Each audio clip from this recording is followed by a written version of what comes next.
할렐루야. 죽음을 이기시고 부활하신 주님의 놀라운 은혜가 우리 모두에게 임하시기를 주님의 이름으로 축원합니다. 우리는 살아가다가 사랑하는 사람을 먼저 보낸 일을 당하면 참 마음이 아픕니다. 그 아픔의 시간이 다른 사람에게는 1년, 또 2년, 5년, 또 그 아픔이 긴 사람들은 10년, 그 이상 마음을 아파하고 힘들어하는 사람들도 있습니다.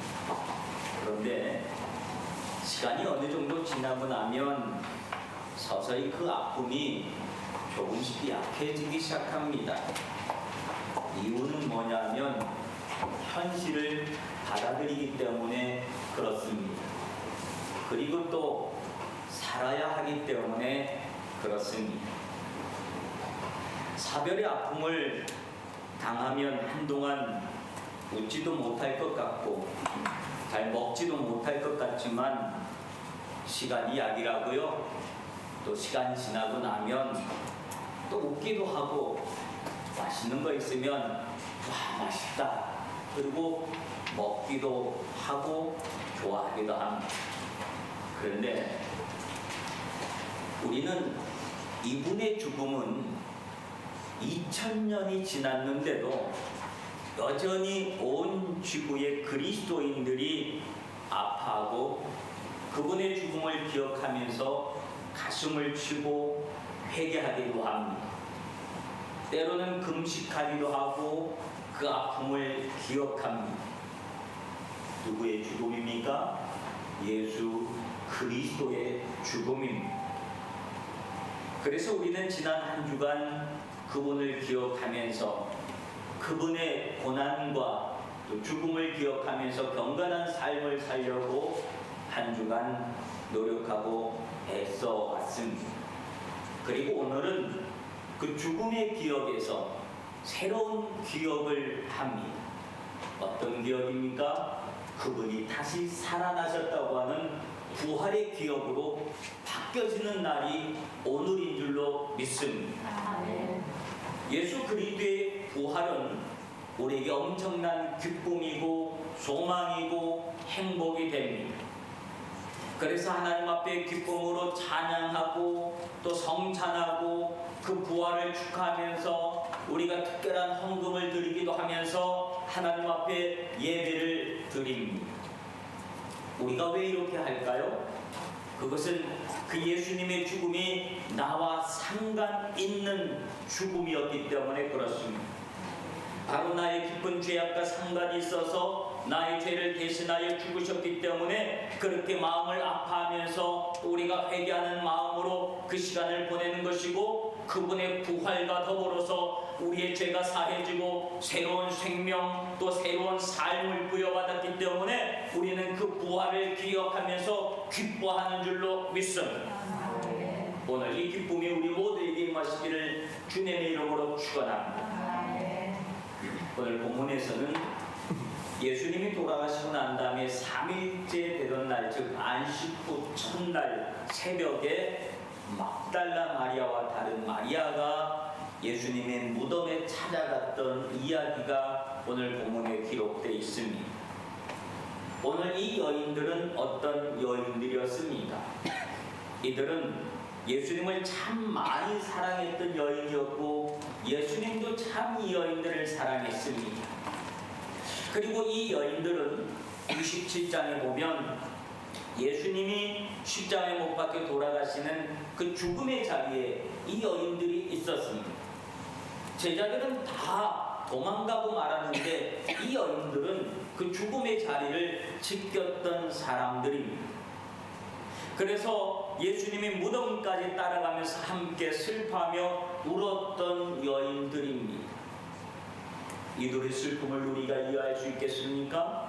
그들은 예수님을 항상 따라다니면서 그분의 말씀을 들으면서 그분이 행하시는 걸 보고 그분이 메시아, 그분이 하나님의 아들이라고 하는 확신을 가지고 있었던 여인들입니다. 그런데 그분이 사람들에게 시기를 받아서 아무런 죄도 없는데도 불구하고 로마 병정들한테 억울하게 붙잡혀서 재판을 받고 매를 당하고 고난당하는 그 모습을 보면서 이 여인들은 얼마나 가슴 아파하고 힘들어하면서 서럽게 울고 또 울었는지 모릅니다.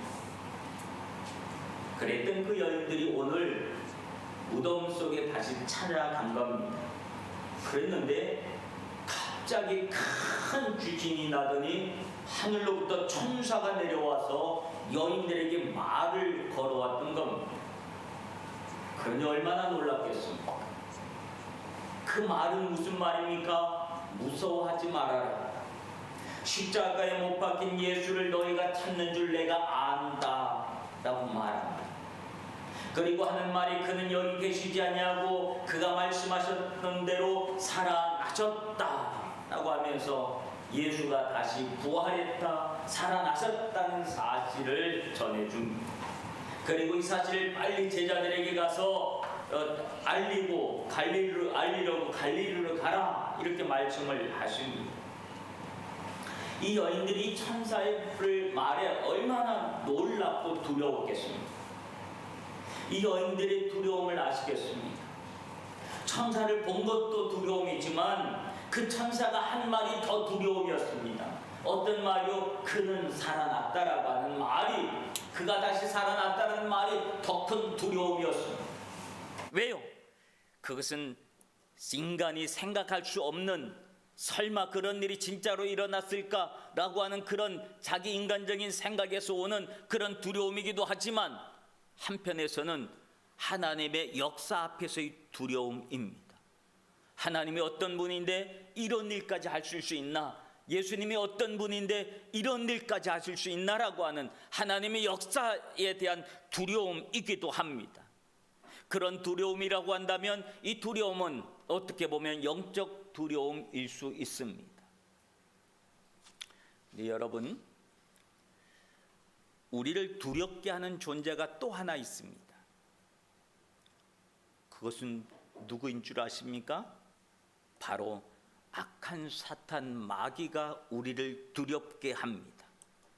마귀는 우리를 두렵게 합니다. 겁주고 무섭게 하고 주저앉게 만듭니다. 이유는 무엇입니까? 우리를 자신의 종으로 만들려고 합니다. 그래서 자신이 시키는 대로 살아가게 하려고 그럽니다. 종국은 무엇입니까? 우리를 아프게 하고 망하게 하고 주저앉게 하고 종래는 우리를 죽게 만드는 것이 악한 사탄 마귀가 우리에게 두려움을 주는 이유입니다.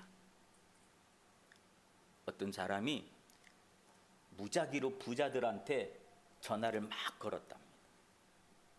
그래서 내가 너의 모든 사실을 알고 있다.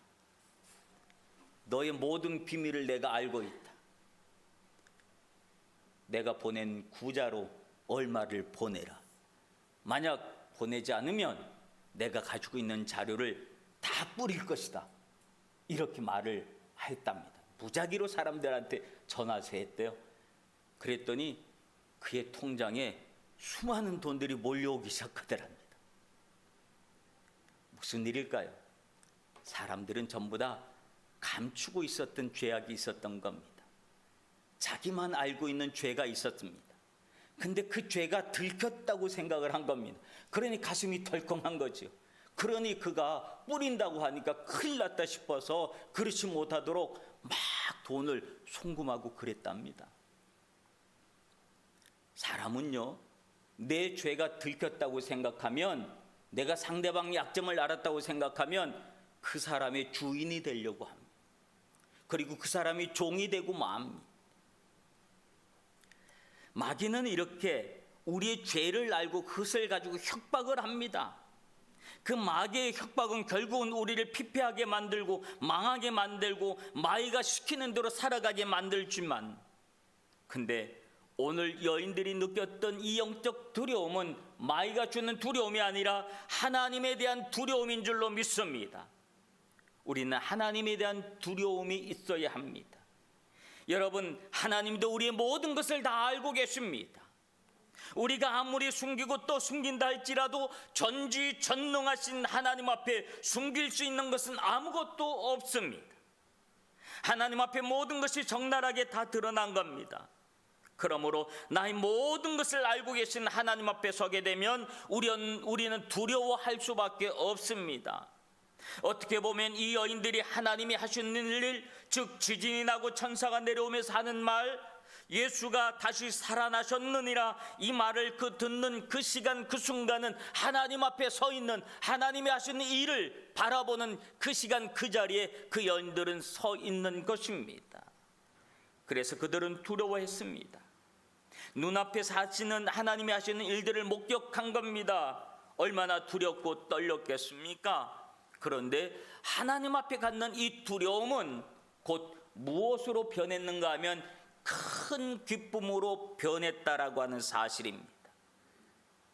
그래서 오늘 본문 8절에 보면 그 여자들이 두려움과 무서움과 큰 기쁨으로 빨리 무덤을 떠나 제자들에게 알리려고 다름질할세라고 기록합니다.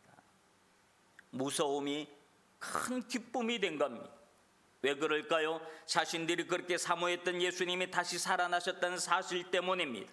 주님이 다시 살아나셔서 그때처럼 자신들을 다시 만나주시고 하나님의 나라에 대해서 말씀해 주시고 아프고 병든 사람을 다시 찾아가 주시고 다시 희망이 되어 주실 것을 알았기 때문입니다. 그렇습니다. 예수님의 부활은 우리에게 큰 기쁨의 소식이 되어지는 줄로 믿습니다.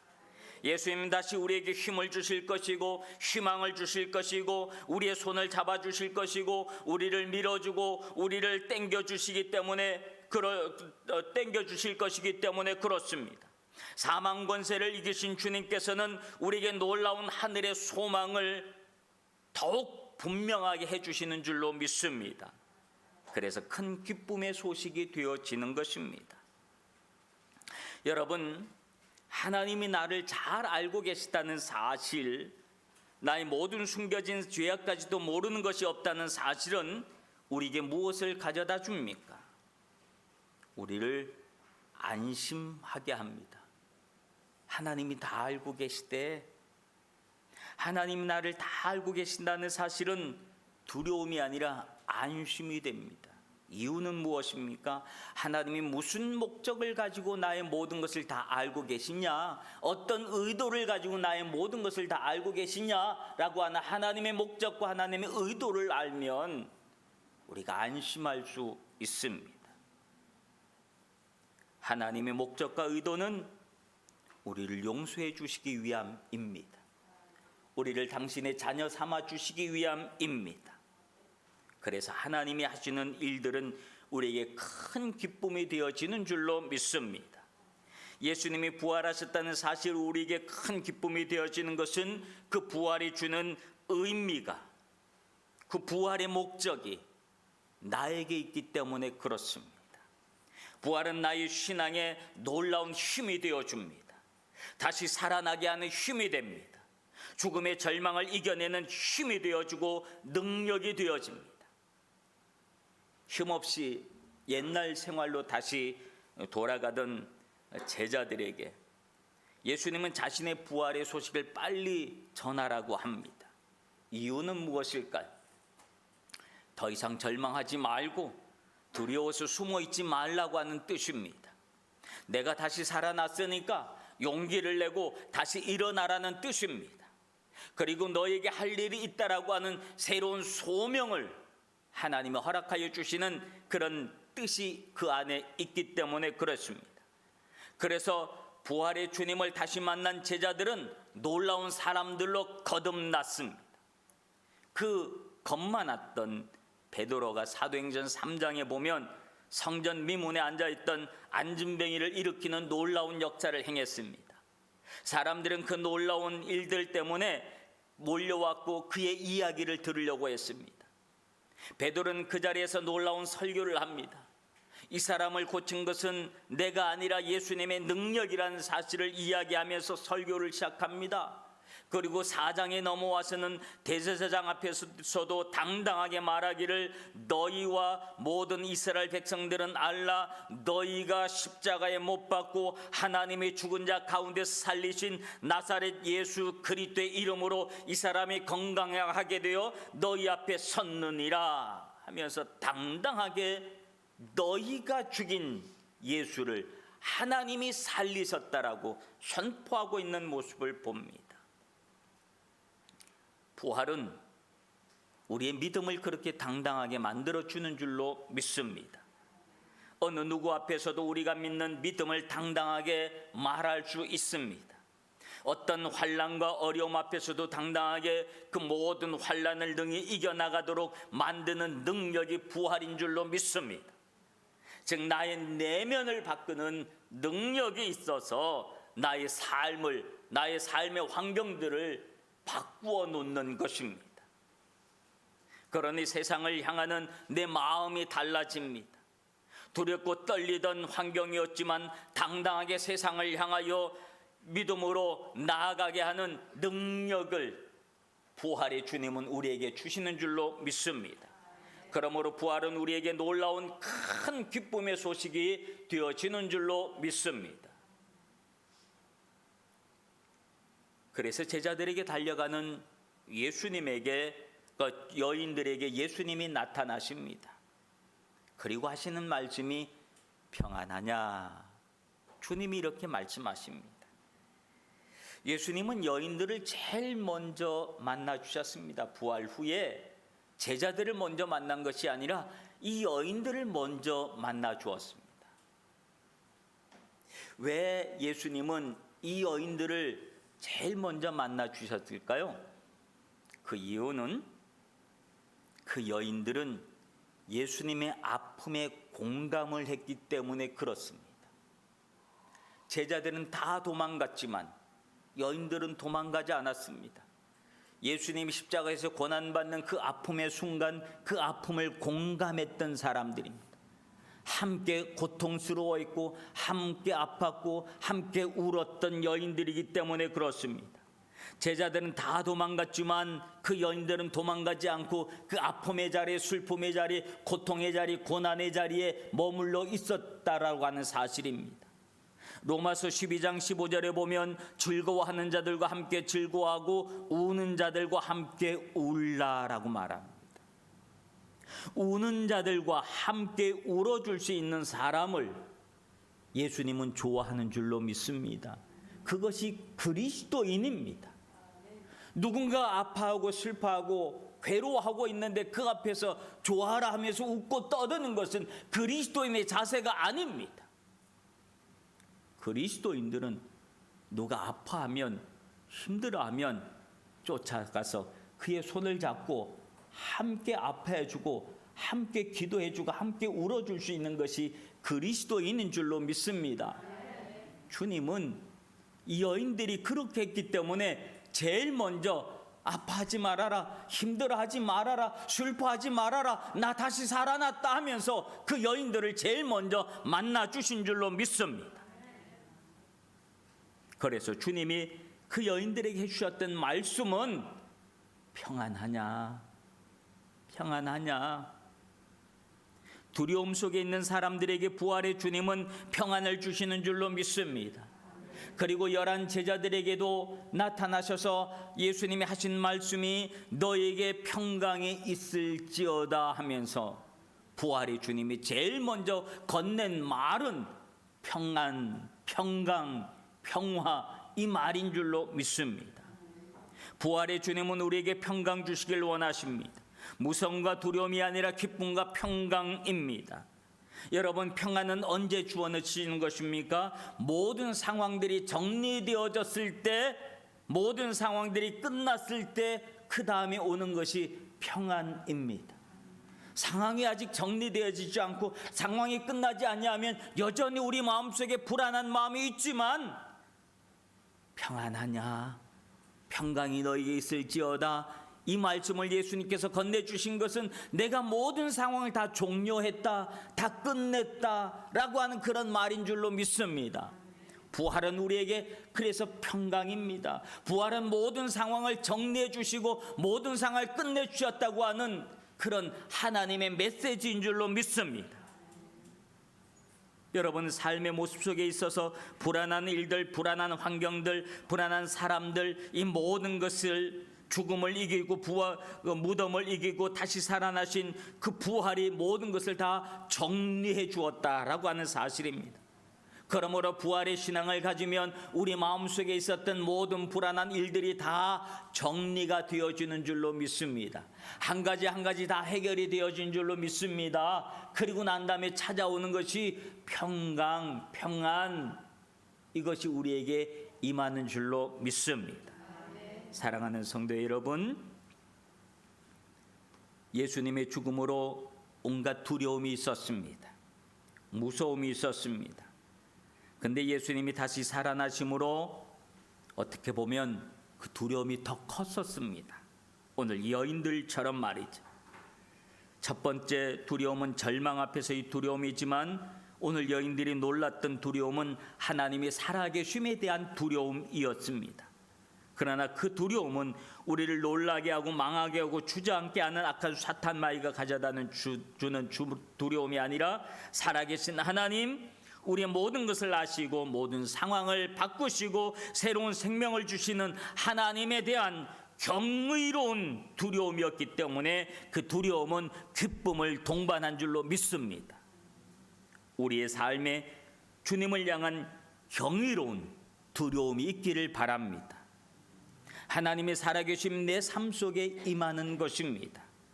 내가 뭔데 하나님이 나를 이렇게까지 해주시는가? 내가 뭔데 나를 위하여 이 많은 사람을 동원해서 나를 구원으로 이끄시는가? 내가 뭔데 하나님이 내 삶의 소소한 문제까지도 한 가지씩 해결해 주시는가? 이런 사실로 인한 두려움입니다. 그 두려움은 우리를 하나님 앞에 바로 서게 만들어 주는 겁니다. 그래서 그 두려움은 큰 기쁨이 함께 따라오는 것입니다. 내 삶이 부활하신 예수님으로 인하여 다시 시작되어지는 기쁨입니다. 다시 희망이 생기고 다시 용기가 생기고 내게 주어진 일들을 향하여 다시 한번 도전해 볼 수 있는 그런 용기를 가져다 줍니다. 이런 놀라운 기쁨과 평강이 이 부활주일에 우리 모두에게 충만해 임하시기를 주님의 이름으로 축원합니다. 기도합니다. 죽음의 두려움 속에 있던 우리에게 주님은 3일 만에 다시 살아나심으로 새로운 희망과 용기와 내 삶의 하나님에 대한 거룩한 두려움으로 다시 서게 하시어 주시고 큰 기쁨을 허락하여 주신 은혜에 감사합니다. 우리 평생의 그 부활의 믿음을 가지고 승리하는 삶을 살게 하여 주시옵소서. 예수님 이름으로 기도하옵나이다. 아멘.